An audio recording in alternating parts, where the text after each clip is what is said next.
Hi, Retreat House friends. My name is Emily Turner, and I work closely with the Retreat House to help tell the many sacred stories that we're blessed to experience and be a part of in this community. And this morning, I'm joined by Lenni Henderson. Good morning, Lenni. Good morning, Emily. Thanks for being here. Thank Yeah. you. So we are gathered here today to visit with Lenni a little bit about the Retreat House Library. So that's the space on the first floor of Retreat House that is just behind the kitchen area. And I believe since the inception of the community, it has served as the library, but we have been grateful to have donations and contributions, and it's grown. So with that, we wanted to talk with Lenni because she spent some time as a retired librarian, and we'll find out a little bit more about her, but spent some time organizing the library and putting some more order to it, I think might be the right word. Yes. So Lenni, will you tell us a bit about how you first got connected to the Retreat House? I was in the Heart Paths Spiritual Direction Program the year that Retreat House opened. And so, there's a lot of cross-pollination between those two. And so I heard about it and knew about it and have I live way south of the Retreat House, so I don't come as regularly as I might like to, but I've been in various different programs there, like a summer sequence that Nancy Dunkerley did about art and spirituality, and really appreciate the programming. Nice, thank you. I Mhm. know that you and Nancy worked closely with the library or on the library project, and just took a quick invitation since you mentioned Nancy Kate. She's going to begin offering an unjournaling and journaling spiritual Right. practice series. So more to, if you're watching this, more to come on that. Um, I think I'd love to hear about the order that you all have brought to the house, because there really wasn't, while we had a lot of stories and different things to offer, it was not really organized in a particular way. So could you tell folks what y'all brought Yes. to that? Yeah. I had it's been several years since I first talked to Lil about volunteering to organize that collection. There are over 1,000 books there that have been donated and a lot of valuable stuff. But if it's not organized, if people can't find what's there, aren't aware of what's there, then it doesn't get used as much as I would like to see it used, because I just think it's a valuable resource. And because of um, difficult issues in my family, we didn't actually start until last summer, when Nancy said, I think we should do this and I will help you. And um, she's not a librarian, but she has learned a lot of library skills, organizing her own library collection at home. And of course, she's just a wonderful support, and she's my Yeah. spiritual director, and I try to do what she tells me to do. Oh, I didn't realize she was your spiritual director. So this Yes, was, yes. y'all got to companion That's together on this Yeah, that's a real project. blessing, a real blessing. That's lovely. So we had no idea how long it would take. And so now it's getting close to a year. But we've both had health issues within our families that we needed to attend to. So, but we have now cataloged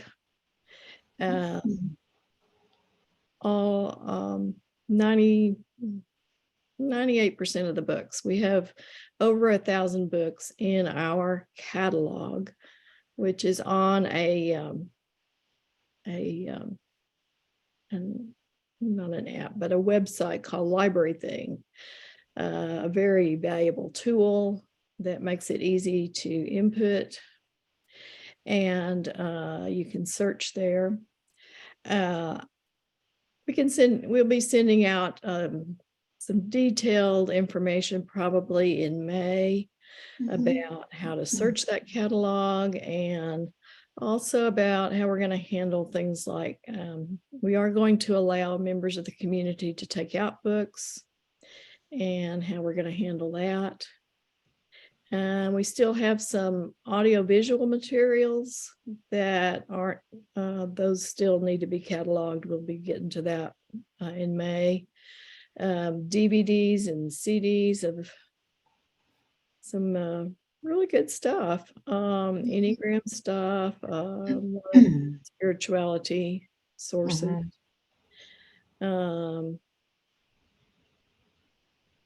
So any questions about that? I'm just thinking how helpful that will be to know, because in the past, I know that people have gone in the library, including myself, and I just kind of, whatever caught my eye, that's what I would pull off the shelf. So now I will say that all the books are labeled with a call number and shelved in call number order.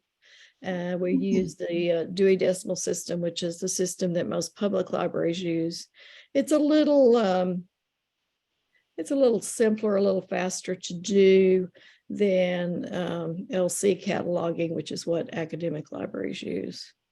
But I think it will make, what it does is it pulls things on the same subject together. And so if you're just browsing and you want to look at spirituality and the Enneagram, most of those will be on the same shelf. And we will, another thing we need to work on is some labeling of the shelves to help you find, if you get the call number out of the catalog, then to help you find the right place. That'd be great. So I'm hearing that looks like May is kind of this is sort of a soft launch, talking about it, and then May is sort of. I would say June the 1st is our soft launch. Yeah, that sounds great. It's a perfect, summer's the perfect reading time, I think, for most. So Library Things will be the electronic system that we can look, search. You can get that on your home computer at the website. They also have a very lovely app that you can carry on your phone. Yeah. So if you're just wondering, somebody talks about a certain book and you're like, well, I wonder if I could get that at Retreat House, then you can just look and see. That's great. So we'll send out more information in June on how to access Library Things and download the app, as well as probably kind of the process for how long books can be checked out. I'm trying to think what other questions. I'm not sure if this is. Oh, go ahead. Space is an issue. Libraries never have enough space. That's just the nature of the beast. Right. But we are open to, people often want to donate. And so if you have books that you think would be valuable to the community, we certainly would try to incorporate them. And we'll have something in our policy about how exactly to do that. That sounds great. That was my next question. So I think my last question would be, what is your passion around spirituality and books? And I'll leave it at that. How do those connect for you? That's a good question. Books are one of the top passions in my life. That's why I became a librarian, to talk to people about books. They have been a saving grace for me so many times. And a lot of my spiritual growth is about what I read. And I just obviously I have a pretty big collection of my own. That's beautiful, beautiful background. Thanks. And my husband and I are both librarians, but this is my library. He has his own. Right. I've heard that in partnerships, it's important to name and claim your own Yes. space. Yes. I love that. For those who maybe aren't readers, do you have an invitation? Mm, I would, I'd love to talk to people. I'm very open to talking to people about that. Okay. I think there's wonderful fiction out there that really seriously addresses spiritual issues that if you like something with a plot, with a story, it makes it easier to read. But also the gamut of spiritual writing today is huge. Mhm. And it's maybe if you're not a reader, it's hard to know what would suit you. But Nancy or I would be glad to talk to you about it. Okay. Maybe Thank point you you in for a that. certain direction. Right. I'm hearing that just because a book isn't overtly spiritual, that there certainly is spirituality Yes. within Right. stories, and perhaps Right. that could be hmm more hmm inviting or attractive to someone who doesn't like the more Yeah. structured type of spiritual book. All Yeah. right.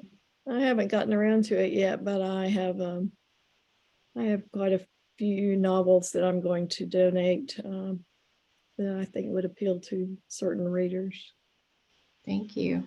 Mhm. Me too. I have some as well after Yeah. moving. Oh, we have Um, to talk about that. I keep thinking, yes, I keep thinking of other topics to mention. Mhm. Um, as far as the interfaith component, because Retreat House Mhm. is a interfaith Mhm. space, and we look for Mhm. ways to cross pollinate Right. within traditions.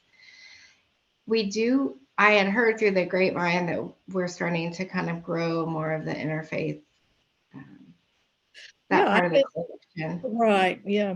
I've been pleasantly surprised at what's there from other faiths. Obviously, the bulk of the collection leans toward Christianity, but I think it's important that we bring in those other sources. And we haven't had any discussion at all about um, buying books, but I think there could be a few things that would be worthwhile in the interfaith area to add to the collection. Okay, We all need to understand. We all need to understand each other better. absolutely. That's Mhm. a collective invitation right Mhm. now. Right. Um, with that, I think I'll mention for those watching, if you're interested in donating to the library or to Mhm. specific books at Retreat House, we're open to those designated gifts. So I'll Mhm. include a link to accompany this video with some more information on that. And you can always contact Diane Pennington or Lil Smith, Mhm. Karen Hoffman, or myself, and we're happy to visit about that and connect potential donors to you, Lenni, or Nancy Kate, because y'all have a good Yeah. pulse on those needs. So um, thank you so much Sure. for visiting. And is there anything else that's lingering for you that you'd want to mention about the library project? Um, I just hope to see more people in there and see more books flying off the shelves. Love it. All right. Thank you so much. And Thank you, we'll see Emily. you soon. Good to talk to you. You too. Bye bye.